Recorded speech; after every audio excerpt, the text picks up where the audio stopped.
आइए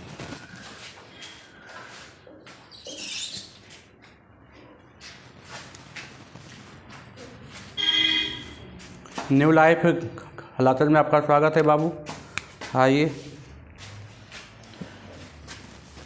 चैप्टर 2 प्रकाश का अपवर्तन। देखिए पिछले क्लास में पढ़ाए थे अपवर्तनांक और अपेक्षिक अपवर्तनांक, है ना। इसका चर्चा हमने कर लिया था। आज चलते हैं बाबू, आगे बढ़ते हैं, है ना।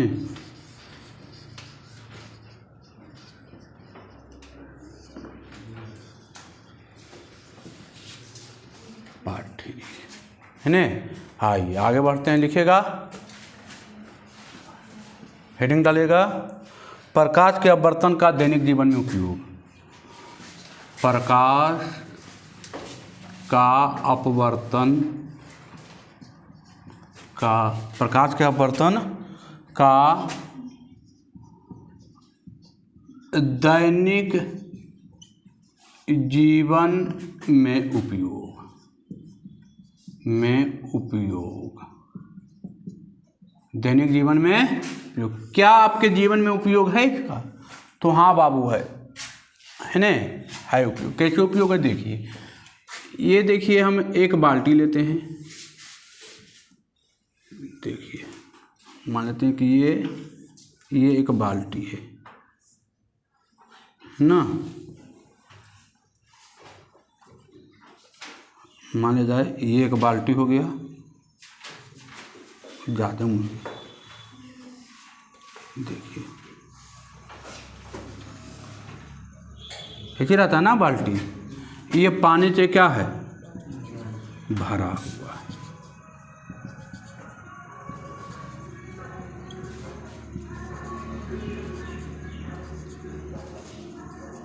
ये पानी से क्या है, भरा हुआ है। और इसमें हम एगो सिक्का डाल देते हैं। एगो मान लीजिए यहाँ से एगो हम सिक्का इसे डाल दिए, सिक्का डाल दिए। तो आप ये है, ये कौन सा माध्यम होगा, सघन। और ये कौन सा माध्यम होगा, विरल माध्यम होगा। तो आप यहाँ से ये इसका किरण ऐसे निकलेगा। और ये तो अभिलंब हो गया, हो जाएगा अभिलंब, होगा अभिलंब। तो जब सघन माध्यम से विरल माध्यम में जाता है तो क्या होता है, अभिलंब से सघन से विरल में जाता है तो अभिलंब से दूर हो जाता है। अभिलंब से दूर होता है। तो ये अभिलंब से दूर हो जाना चाहता है, इसको कैदे से ऐसे, लेकिन ये कैसे जाएगा, इस टाइप का जाएगा। इसको जाना चाहता कैदे से ऐसे, लेकिन किधर जा रहा है, इस ओर। यहाँ से एक किरण और निकलेगा बाबू, इस टाइप का निकलेगा। तो फिर यहाँ पर अभिलंब काम करेगा। और ये जाना चाहिए था सीधा चीज़ को ऐसे, लेकिन ये कैसे जाएगा, अभिलंब से दूर हो जाएगा ना। तो ये मान लीजिए अभिलंब से दूर हो गया, ये है ना। ये अभिलंब से क्या हो गया, दूर हो गया। अब देखिए, अब क्या करेगा, अब कोई व्यक्ति यहाँ से आंख लगा के इसको देखेगा। इसे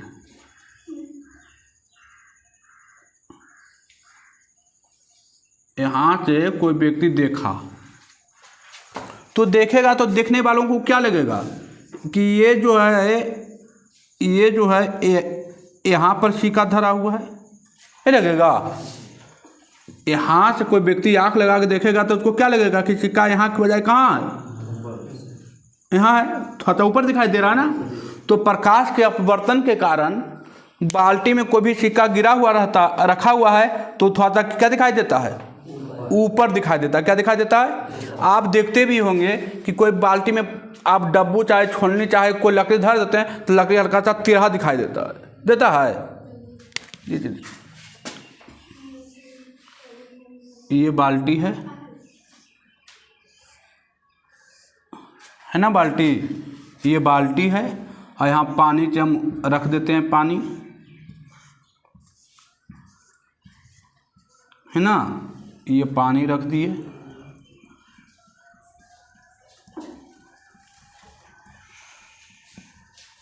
ये पानी रख दिए बाबू,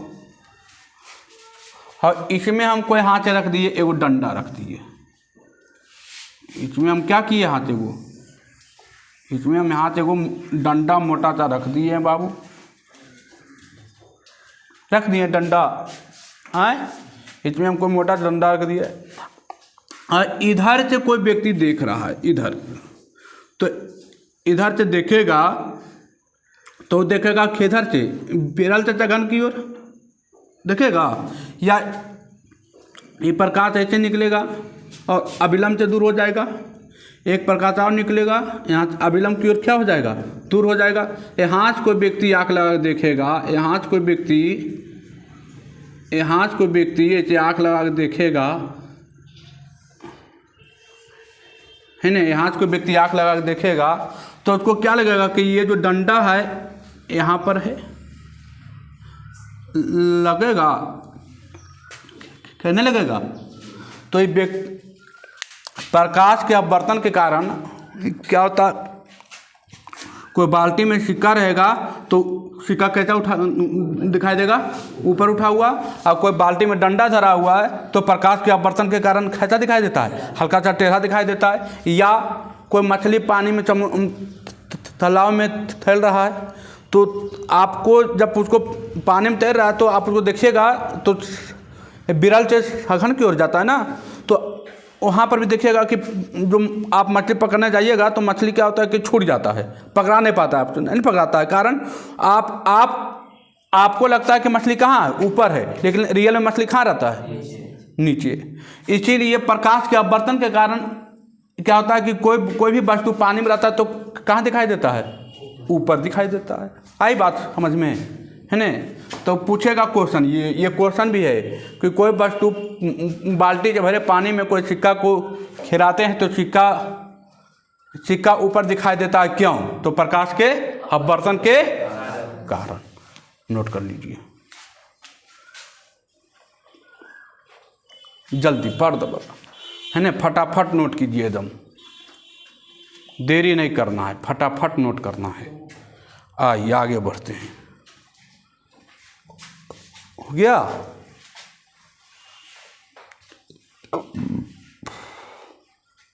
चलिए आगे बढ़ें, मिटाएं, है ना। और ये क्या होता है, बिरल से सघन में जाता है तो क्या होता है बाबू, बिरल से सघन में जाता है तो क्या होता है, अभिलंब के ओर आता है, अभिलंब की ओर मुड़ जाता है, की ओर मुड़ जाता है ना। चलिए ये सब पहले आप जानते हैं, है ना, इसके बारे में हमने चर्चा कर चुके हैं चर्चा, है ना। चलिए मिटाएं,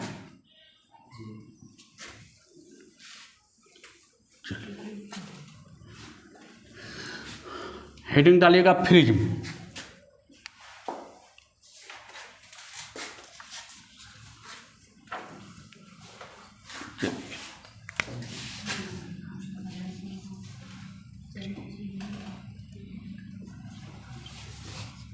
प्रिज्म, है ना, हेडिंग डालेगा प्रिज्म।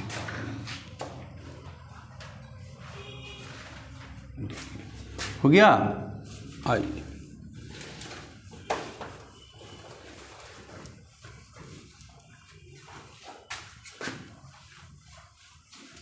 देखिए, प्रिज्म का रियल फिगर देखिए इस टाइप का होता है। आपको जैसे पुराना घर बनता था ना, देखिए इस टाइप का, ऐसे करके, और इस टाइप का देखिए, इस टाइप का, है ना। ये ज़मीन है, ये ज़मीन से मिला हुआ है, इस टाइप का होता था। तो हमको प्रिज्म पैरेलल करने के लिए बोलेगा तो इसका आगे वाला पार्ट हम ले लेंगे, ऐसे इस टाइप का, ये प्रिज्म है, ठीक है। हमको जब फिर ऐसे प्रिज्म इस टाइप का होता है, झोपड़ी जैसा देखे है ना, इस टाइप आगे भी, इस टाइप पीछे भी, और बीच में अथी होता है। तो हमको जब प्रिज्म कोई पारने के लिए बोलेगा तो हम ऐसे ही पारेंगे, है ना। देखिए उसी का आकार का, तो हल्का सा बड़ा पार देते हैं। लिखिएगा प्रिज्म किसे कहते हैं, लिखिएगा प्रिज्म किसे कहते हैं, लिखिएगा किसी कोण पर झुके दो समतल पृष्ठों के बीच घिरे पारदर्शक माध्यम को प्रिज्म कहते हैं। किसी कोण पर झुके दो पारदर्शक माध्यम, किसी कोण पर झुके दो पारदर्शक माध्यम, किसी कोण पर झुके दो समतल पृष्ठों के बीच, किसी कोण पर झुके दो समतल पृष्ठों के बीच समतल पृष्ठों के बीच घिरे पारदर्शक माध्यम को प्रिज्म कहते हैं। किसी कोण पर झुके दो समतल पृष्ठों के बीच घिरे पारदर्शक माध्यम को प्रिज्म कहते हैं। किसी कोण पर झुके दो समतल पृष्ठों के बीच घिरे पारदर्शक माध्यम को प्रिज्म कहते हैं। अब आइए देखिए बाबू, ये रहा एगो किरण हम ले लिए बाबू, इसको बोलते हैं आपतित किरण। जो पहली बार आता है किरण उसको बोलते हैं आपतित किरण। आपतित किरण, और ये माध्यम है विरल बाबू। ये माध्यम क्या है? विरल। और ये माध्यम क्या हो जाएगा? सघन होगा। तो अब देखिए, ये हो गया अभिलंब। ये क्या है? अभिलंब। तो अभिलंब ये विरल से सघन में जाएगा तो अभिलंब की ओर मुड़ेगा। तो अभिलंब की ओर इसको ऐसे मोड़ दीजिए, मुड़ गया ना अभिलंब की ओर, हैं? ये अभिलंब की ओर मुड़ेगा। अब देखिए, ये है सघन, इसको कायदे अनुसार जाता तो कहाँ जाता? ऐसे जाता।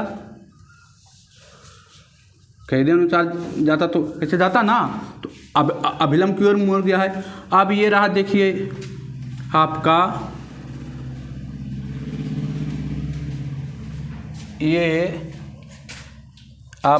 ये रहा क्या? अभिलंब। अब अभिलंब सघन से किस में जा रहा है? विरल में। तो क्या हो जाएगा? अभिलंब से दूर। अभिलंब इधर है, देखिए अभिलंब से क्या हो जाएगा? दूर। या ऐसे कर दीजिए, ऐसे नहीं, अभिलंब की ओर कर दीजिए, अभिलंब से दूर जाएगा।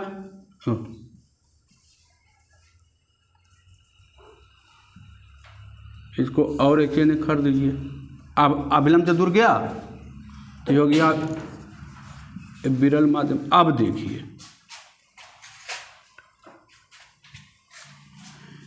ये देखिए यहाँ से ये दोनों देखिएगा, यहाँ से ये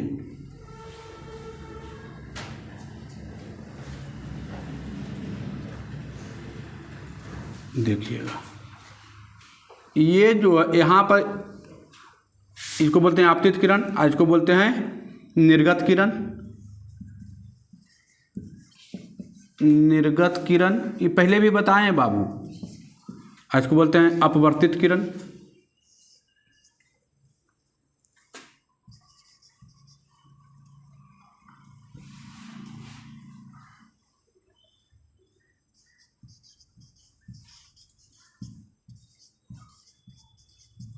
अपवर्तित किरण है ना। चलिए आइए, अब देखिए, ये कोण को कहते हैं प्रिज्म का कोण। इसको ए से लिखते हैं बाबू, ए से। इसको बोलते हैं प्रिज्म का कोण। प्रिज्म का कोण। देखिए यहाँ पर भी एक एंगल बढ़ रहा है, एक एंगल बन रहा है, इसको बोलते हैं लैम्डा। इसको लैम्डा कहते हैं विचलन का कोण। विचलन का कोण। देखिए ये हो गया प्रिज्म, है ना। ये क्या हो रहा है? जब देखिए ये विरल से सघन में जा रहा है तो अभिलंब क्यों मुड़ेगा, और सघन से विरल में जाएगा तो क्या होगा? अभिलंब से दूर भागेगा। तो क्या देख रहे हैं कि ये देखिए आपतित किरण आगे बढ़ाने पर, और ये आपतित और निर्गत किरण के बीच के कोण को हम क्या कहते हैं? विचलन कोण कहते हैं। ये जितना दूर भागेगा विचलन कोण का मान उतना ज़्यादा होगा। ये और सीधा होगा, और सीधा होगा तो और सीधा होगा। तो निर्गत आपतित किरण और निर्गत किरण के बीच जितना निर्गत किरण अभिलंब से दूर भागेगा विचलन कोण का मान क्या होता जाएगा? बढ़ते जाएगा। क्या होता जाएगा? बढ़ते जाएगा। फिगर पारिए और लिखिएगा एक पॉइंट, लिखिएगा। प्रिज्म का अपवर्तन कोण अधिक होने पर विचलन कोण भी अधिक होगा। प्रिज्म के अपवर्तन कोण अधिक होने पर प्रिज्म का अपवर्तन कोण अधिक होने पर विचलन कोण भी अधिक होता है। प्रिज्म का अपवर्तन कोण अधिक होने पर विचलन कोण भी अधिक होता है, ये जितना दूर भागेगा बाबू, अपवर्तन कोण जितना दूर भागेगा, ये अपवर्तन कोण है, जितना ही दूर भागेगा विचलन कोण का मान उतना ही क्या होते जाएगा, अधिक होते जाएगा। लिखे प्रिज्म का अपवर्तन कोण अधिक होने पर विचलन कोण का मान भी अधिक होगा। लिखे देखिए ना, ये है अपवर्तन कोण, अपवर्तन कोण जितना अधिक होगा विचलन कोण का मान क्या होगा, उतना अधिक होगा, है ना। प्रिज्म का अपवर्तन कोण अधिक होने पर विचलन कोण का मान भी अधिक होगा। ये देखिए हो गया प्रिज्म का डिफिनीशन हम लिखा चुके हैं बाबू। ये क्या हो रहा था, ये प्रिज्म था, प्रिज्म तक आपतित किरण जब सघन में पहुंचती है ना, जब कोई प्रकाश के किरण सघन से विरल से सघन में जाएगा तो अभिलंब को मिलेगा, और फिर कहाँ जा रहा था सघन से विरल में, तो अभिलंब से दूर जाएगा। तो ये अपवर्तन कोण है, ये कोण का मान बढ़ेगा तो ये कोण का भी मान क्या होगा, बढ़ेगा। चलिए आगे बढ़े। अब लिखेगा लेंस।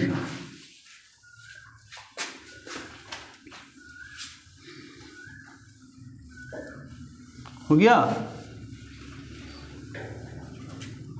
है ना, फास्ट कलम चलाइए। अब लिखेगा लेंस।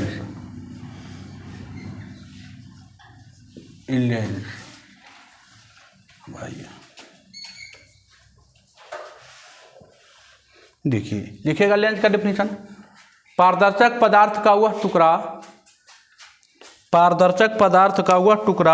जो दो निश्चित ज्यामितीय सतहों से घिरा होता है उसे लेंस कहते हैं। पारदर्शक पदार्थ का वह टुकड़ा जो दो निश्चित ज्यामितीय सतहों के साथ घिरा होता है उसे लेंस कहते हैं। पारदर्शक पदार्थ का वह टुकड़ा जो दो निश्चित ज्यामितीय सतहों के साथ घिरा होता है। पारदर्शक पदार्थ का वह टुकड़ा जो दो निश्चित ज्यामितीय सतहों के साथ घिरा होता है उसे लेंस कहते हैं। पारदर्शक पदार्थ का वह टुकड़ा जो दो निश्चित ज्यामितीय सतहों से घिरा होता है उसे लेंस कहते हैं। अब देखिए, अब जो ये लेंस है बाबू, लेंस का डिफिनीशन जाने, है ना। देखिए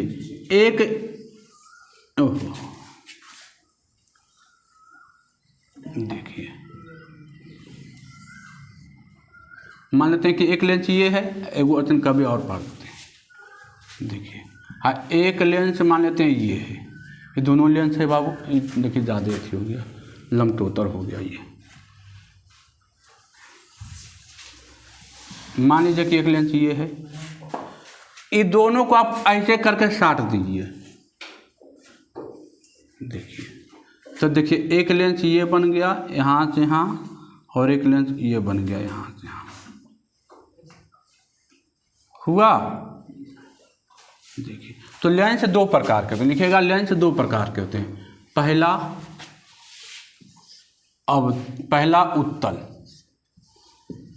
उत्तल लेंस और दूसरा अवतल लेंस।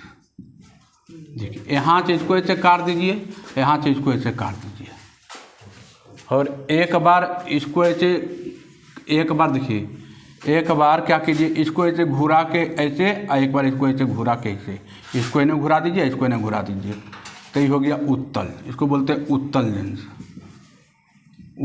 लेंस। हाँ, एक बार इसी को, एक बार ऐसे और एक बार ऐसे,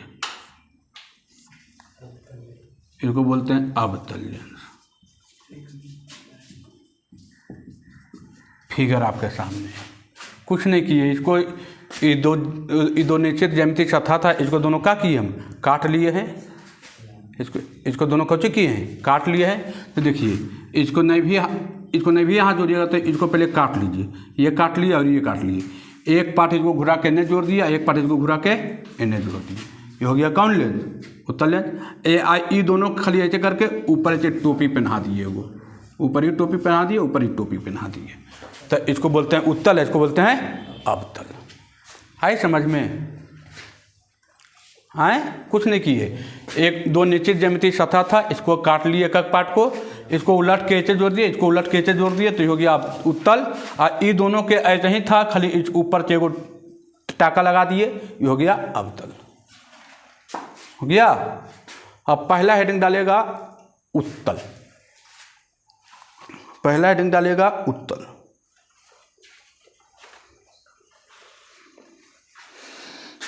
चलिए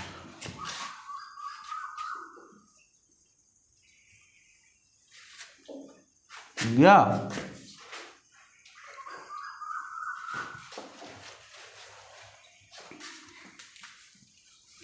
चलिए पहला हेडिंग डालेगा उत्तल लेंस। उत्तल लेंस किसे कहते हैं बाबू, लिखिएगा। उत्तल लेंस वैसा लेंस जिसका बीच का भाग मोटा हो और किनारे का भाग पतला हो। वो वैसा लेंस जिसका बीच का भाग मोटा हो और किनारे का भाग पतला हो उसे उत्तल लेंस कहते हैं। उत्तल लेंस का फिगर ये रहा। ऐसा लेंस जिसका बीच का भाग मोटा हो और किनारे का भाग पतला हो उसे उत्तल लेंस कहते हैं। वैसा लेंस जिसका बीच का भाग मोटा हो और किनारे का भाग पतला हो उसे उत्तल लेंस कहते हैं। वैसा लेंस जिसका बीच का भाग मोटा हो और किनारे का भाग पतला हो उसे उत्तल लेंस कहते हैं। लिखे, उसे उत्तल लेंस कहते हैं। लिखे, वैसा लेंस जिसके बीच का भाग मोटा हो और किनारे का भाग पतला हो। देखिए ना, ये बीच का मोटा है और किनारे का क्या है, पतला है। वैसा लेंस जिसका बीच का भाग मोटा हो और किनारे का भाग पतला हो उसे उत्तल लेंस कहते हैं। अब देखिए उत्तल लेंस को एक और नाम से जानते हैं, अभिसारी लेंस। लिखिएगा, उत्तल लेंस को अभिसारी लेंस क्यों कहते हैं। लिखिएगा, उत्तल लेंस को अभिसारी लेंस क्यों कहते हैं। उत्तल लेंस को अभिसारी लेंस, अभिसारी किरण पढ़ाए हैं किरण पुंज में, अभिसारी किरण पुंज। उत्तल लेंस को अभिसारी लेंस क्यों कहते हैं। उत्तल लेंस को अभिसारी लेंस क्यों कहते हैं, ये आपका क्वेश्चन है बाबू, क्यों कहते। तो लिखिएगा, देखिए ये रहा आपका उत्तल लेंस, देख लीजिए ये है उत्तल लेंस। ये हो गया मुख्य अक्ष। देखिए मुख्य अक्ष के समानांतर आते प्रकाश की किरणें, ये क्या होता है, देखिए ये खैर देखना है भी आप, ये क्या होगा, मुख्य अक्ष के आते प्रकाश की किरणें फोकस पर जाकर मिलता है। किससे जाकर मिलता है सब लाइन, फोकस पर। देखिए टोटल लाइन यहीं पर जाकर मिल रहा है, फोकस है नहीं, फोकस पर जाकर मिल रहा है। तो देखिए क्या हो रहा है, अभिसारी लेंस भी वही होता था कि कोई भी किरण आता था तो एक ही जगह पर क्या होता था, इकट्ठा होता था हैं, तो उसी को बोलते थे अभिसारी किरण। तो ये भी वही है ना। लिखिएगा, मुख्य अक्ष के समानांतर आती प्रकाश की किरणें, मुख्य अक्ष के समानांतर आती प्रकाश की किरणें, ये लेंस को मुख्य अक्ष के समानांतर आती प्रकाश की किरणें, मुख्य अक्ष को समानांतर आती प्रकाश की किरणें को ये लेंस मुख्य अक्ष के किसी एक बिंदु पर इकट्ठा कर देती है। मुख्य अक्ष के समानांतर आती प्रकाश की किरणें, ये लेंस मुख्य अक्ष के समानांतर आती प्रकाश की किरणें, ये मुख्य अक्ष के समानांतर आती प्रकाश की किरणें, ये लेंस मुख्य अक्ष के किसी एक बिंदु पर इकट्ठा कर देती है। ये लेंस के मुख्य अक्ष के किसी एक बिंदु पर इकट्ठा कर देती है, इसलिए इसे अभिसारी लेंस भी कहते हैं।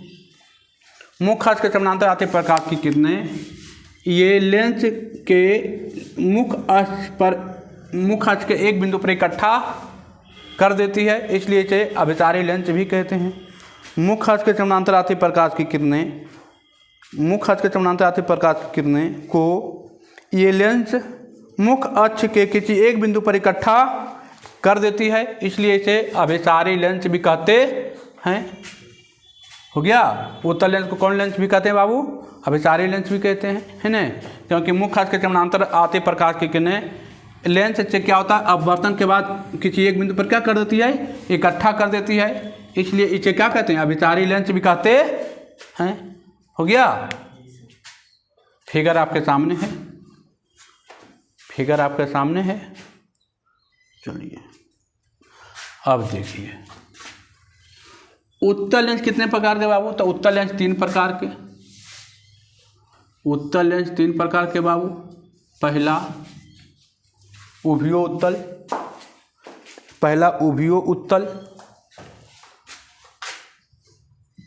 उभयो उत्तल लेंस, दूसरा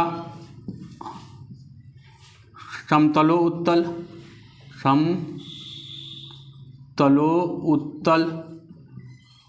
लेंस, तीसरा अवतलो उत्तल लेंस, अवतलो उत्तल लेंस।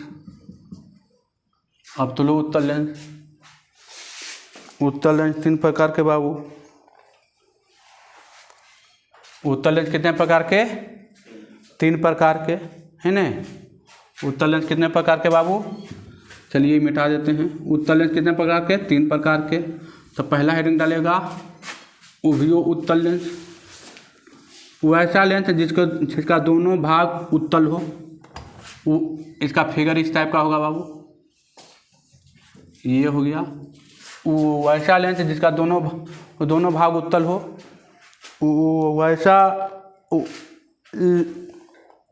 वैसा लेंस जिसका दोनों तल उत्तल हो, उसे उत्तलो उत्तल कहते हैं, उसे उभयो उत्तल कहते हैं। वैसा लेंस जिसका दोनों तल उत्तल हो, दोनों भाग उत्तल हो, उसे उभयो उत्तल लेंस कहते हैं। हो गया। दूसरा लिखेगा समतलो उत्तल। इसका फिगर ऐसा है, एक भाग समतल हो और दूसरा भाग उत्तल हो। एक भाग समतल हो, दूसरा भाग उत्तल हो बाबू। वैसा लेंस जिसका एक भाग समतल और दूसरा भाग उत्तल हो। वैसा लेंस जिसका एक भाग समतल हो और दूसरा भाग उत्तल हो, उसे समतलो उत्तल कहते हैं। वैसा लेंस जिसका एक भाग समतल और दूसरा भाग उत्तल हो, उसे समतलो उत्तल लेंस कहते हैं। फिगर ये रहा। तीसरा फिगर ये रहा बाबू, एक तल अवतल और दूसरा तल उत्तल, है ना। इस तरीके से ये हो गया। लिखिएगा। दूसरा क्या लिखा है?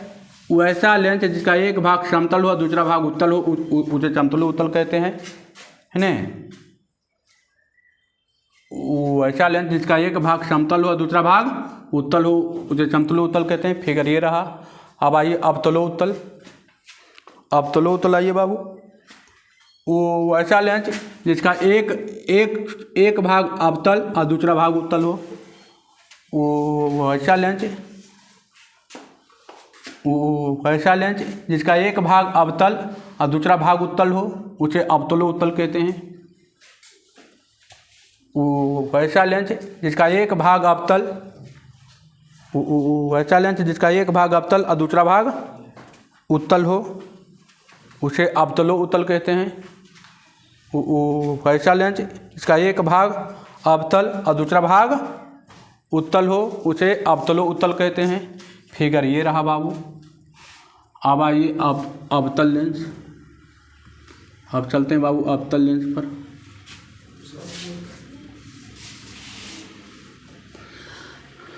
अब आइएगा अवतल लेंस।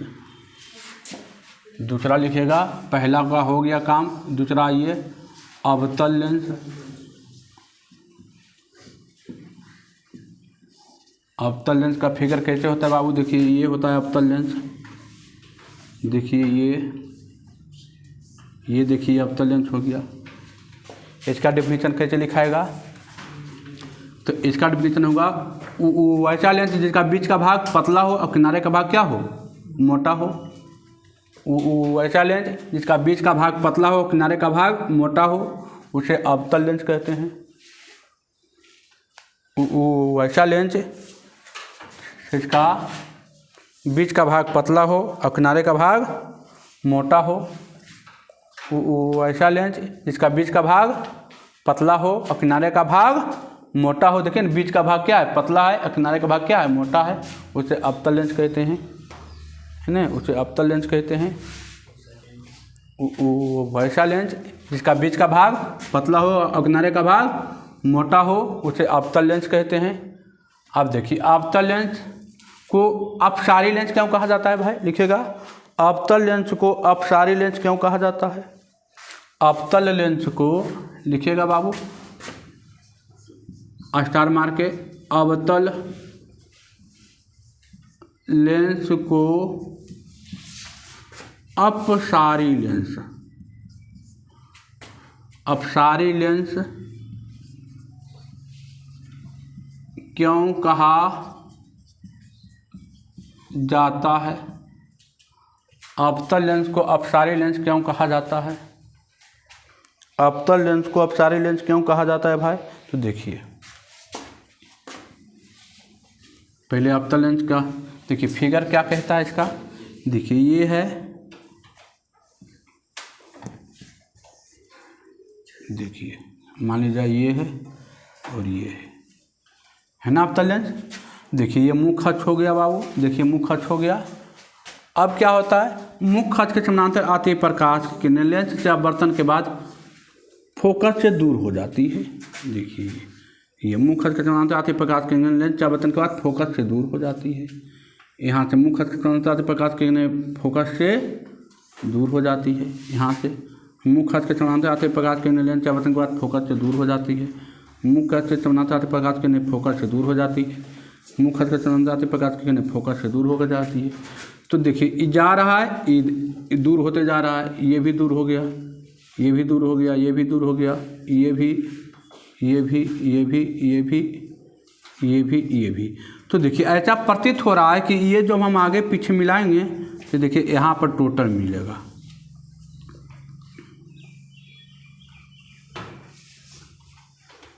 देखिए तो इससे क्या हो रहा है कि लग रहा है कि एक ही बिंदु से क्या हो रहा है, प्रकाश निकल रहा है। ऐसा लग रहा है ना, इधर से कोई आँख लगा के देखेगा तो कहेगा कि यहीं से प्रकाश क्या हो रहा है, आ रहा है। तो एक बिंदु पर, एक बिंदु से निकल रहा है ना, है ना।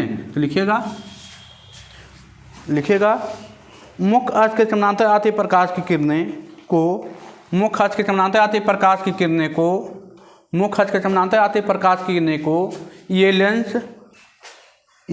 के मुख्य अक्ष से अधिक दूर हो जाती है। मुख्य अक्ष के समानांतर आती प्रकाश की किरणें को ये लेंस के मुख्य अक्ष से अधिक दूर हो जाती है, इसलिए अवतल लेंस को अपसारी लेंस कहा जाता है। मुख्य अक्ष के समानांतर आती प्रकाश की किरणें, मुख्य अक्ष के समानांतर आती प्रकाश की किरणें को ये लेंस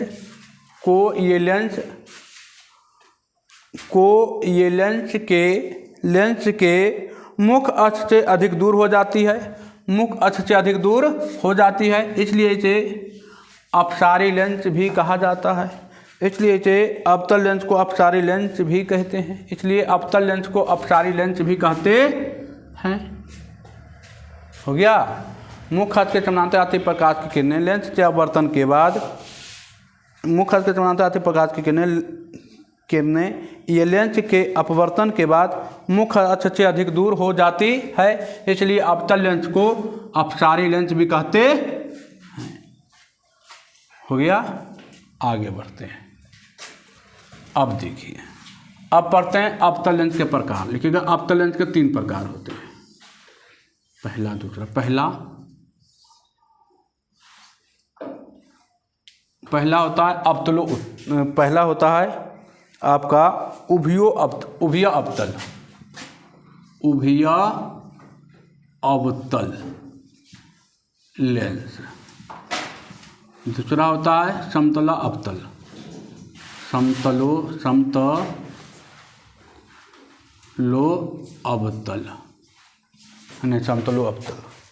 दूसरा होता है समतला अवतल लेंस। और तीसरा होता है अवतलो अवतल।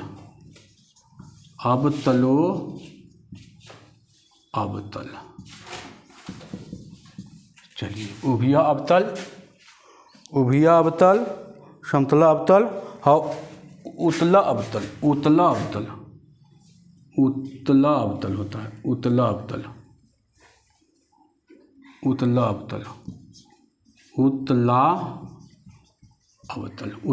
होता है, नहीं उतला अवतल। आइए देखिए, पहला हेडिंग निकालेगा उभय अवतल मतलब दोनों भाग अवतल हो। ऐसा लेंस जिसका दोनों भाग क्या हो, अवतल हो, उसको इसको बोलते हैं उभय अवतल।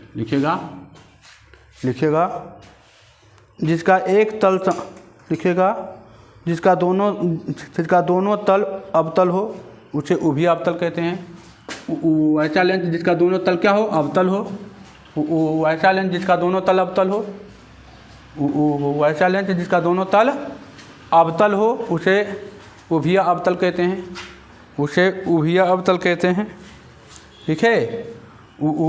ऐसा लेंस जिसका दोनों तल क्या हो, बाबू, अवतल हो। लिखे वैसा लेंस जिसका दोनों तल अवतल हो उसे उभय अवतल कहते हैं। अब दूसरा लिखेगा समतल अवतल, मतलब एक भाग समतल और दूसरा भाग अवतल हो, है ना, ऐसे हो।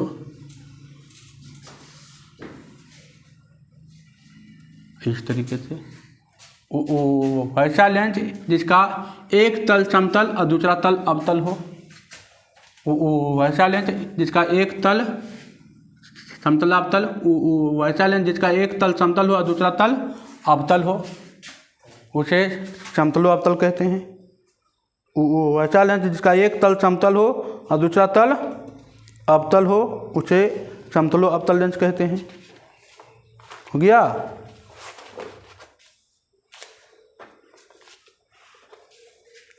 वैसा लेंस जिसका एक तल समतल हो और दूसरा तल अवतल हो उसे समतलो अवतल कहते हैं। अब तीसरा आ जाइए बाबू, तीसरा आइए बाबू। ऐसा लेंस जिसका एक तल उत्तल हो और दूसरा तल अवतल हो, इस तरीके से,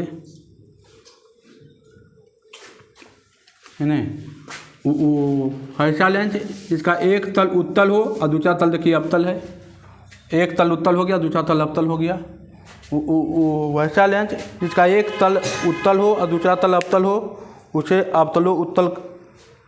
उत्तला अवतल कहते हैं।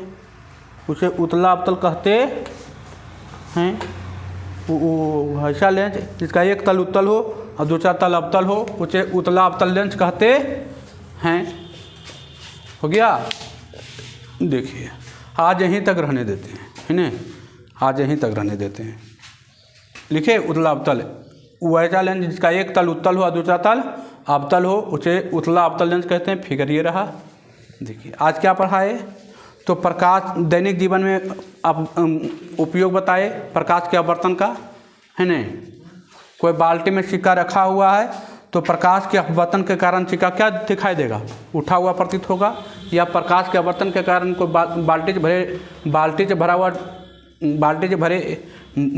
पानी से भरे एक बाल्टी में एक डंडा रख दिया जाता है तो अवतल लेंस के अवतल प्रकाश के अपवर्तन के कारण डंडा क्या होता है, टेढ़ा दिखाई देता है ना। उसके बाद क्या पढ़ाए, उसके बाद आपको पढ़ाए ये क्या, उसके बाद आपको हम पढ़ाए फ्रिज में पढ़ाए, है ना, फ्रिज में पढ़ाए। उसके बाद लेंस पढ़ाए। ठीक है, आज यहीं तक रहने देते हैं, है ना।